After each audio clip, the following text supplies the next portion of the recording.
Have you ever felt that your world was falling apart? That everything you once held dear was slipping through your fingers? Ruth's story is one of hope, resilience, and God's incredible redemption. It's a tale of a woman who, in the midst of loss and uncertainty, chose loyalty over everything, and in return, God brought her more than she could have ever imagined. Let's dive into the story of Ruth, a story that speaks to many of us today. Chapter 1. The Journey to Moab.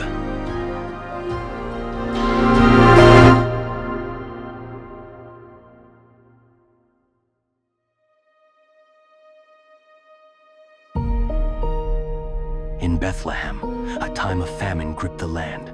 Elimelech, a man from this small town, faced an impossible decision: stay and starve, or leave in search of food and safety. Alongside his wife Naomi and their 2 sons, Mahlon and Chilion, they chose to leave for Moab, a neighboring land where food still grew. But no one could have foreseen the heartbreak that awaited them in Moab. Elimelech died, leaving Naomi a widow in a foreign land.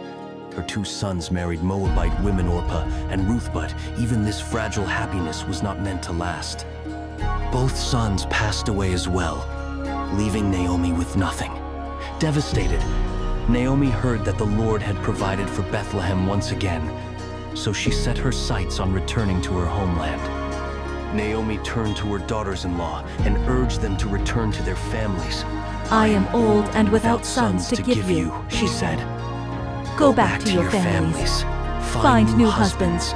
May the Lord be kind to you, as you were to me and my sons." Orpah, with a heavy heart, kissed Naomi and went back to her people. But Ruth, loyal and resolute, refused to leave Naomi's side. Ruth 1:16. "Do not urge me to leave you or to turn back from you. Where you go, I will go, and where you stay, I will stay. Your people will be my people, and your God my God." Naomi, overwhelmed by Ruth's unwavering commitment, knew that nothing would change her mind. And so, the 2 women set off together on the long, sorrowful journey back to Bethlehem. Chapter 2. A humble beginning. Arriving in Bethlehem, Naomi was greeted with stunned whispers. "Is this really Naomi, the woman who left full, now returning empty?" Naomi's heart was broken, and she said, "Don't call me Naomi. Call me Mara, for the Almighty has made my life very bitter." But Ruth was determined to provide for Naomi. It was the season of the barley harvest, and Ruth set out to glean in the fields, gathering the leftover grain dropped by the harvesters. It was a humble job, but one that would bring them some sustenance. By divine providence, Ruth found herself working in the fields of a man named Boaz, a wealthy and respected landowner, and a relative of Naomi's late husband.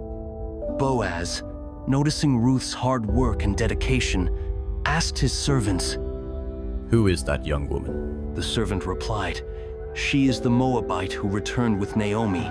She has been working tirelessly all day, and she hasn't stopped." Boaz's heart was moved by Ruth's devotion to Naomi. He went to Ruth and said, "Stay in my fields. Do not go to any other field. I will make sure you are protected. When you are thirsty, drink from the water the men have drawn." Ruth, stunned by his kindness, asked, "Why have I found favor in your eyes? I am a foreigner." Boaz replied, Ruth 2:12, "May the Lord repay you for what you have done. May you be richly rewarded by the Lord, the God of Israel, under whose wings you have come to take refuge." Feeling inspired by Ruth's unwavering faith and loyalty?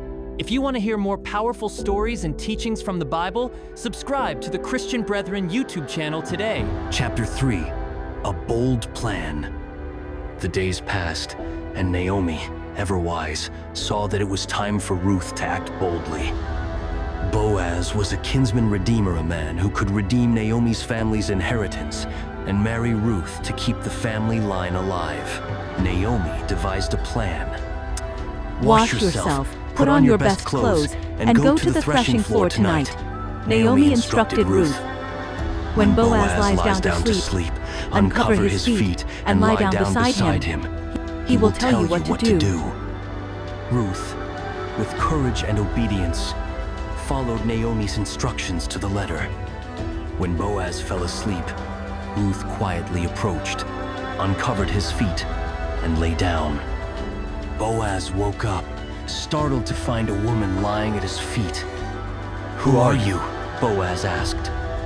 "I am your servant Ruth," she replied. "Spread the corner of your garment over me, for you are my kinsman redeemer." Boaz, amazed by her courage and integrity, answered, Ruth 3:10, "The Lord bless you, my daughter. This kindness is greater than that which you showed earlier. You have not run after the younger men, whether rich or poor." He assured her that he would take care of the matter first thing in the morning. Boaz promised that if the closer relative did not want to redeem the land and marry Ruth, he would step in to do so. Chapter 4. Redemption and Joy. The next morning, Boaz went to the town gate, where legal matters were settled, and met the other kinsman redeemer. He presented the situation to the man, offering him the opportunity to redeem the property and marry Ruth. But when the man realized that redeeming the property meant marrying Ruth, a foreigner, he refused. Boaz then declared to the elders and the people, Today you are witnesses that I have bought from Naomi all the property of Elimelech, Chilion, and Mahlon. I have also acquired Ruth the Moabite, Mahlon's widow, as my wife, in order to maintain the name of the dead with this property, so that his name will not disappear from among his family or from his hometown. The elders and all the people rejoiced, blessing Boaz and Ruth. They prayed that their marriage would be fruitful and that their descendants would be as great as the family of Perez, an ancestor of Israel. Ruth and Boaz were married, and soon Ruth gave birth to a son, whom they named Obed. Naomi's heart was filled with joy as she held her grandson, and the women of Bethlehem celebrated, saying, "Praise be to the Lord, who this day has not left you without a kinsman redeemer. May he become famous throughout Israel." Obed would grow up to be the grandfather of King David, and from this lineage, the Savior of the world would eventually be born. Ruth's story isn't just an ancient tale, it's one that resonates with women everywhere today. Her courage, loyalty, and faithfulness are powerful reminders of how God redeems and uses us, even in times of uncertainty. Just as Ruth trusted God's plan for her life, we are called to trust Him in our own journeys, knowing that He is working something far greater for us and those around us. Let Ruth's legacy inspire you to be a woman of faith, standing firm in God's promises and trusting that His redemption will bring beauty out of any circumstance.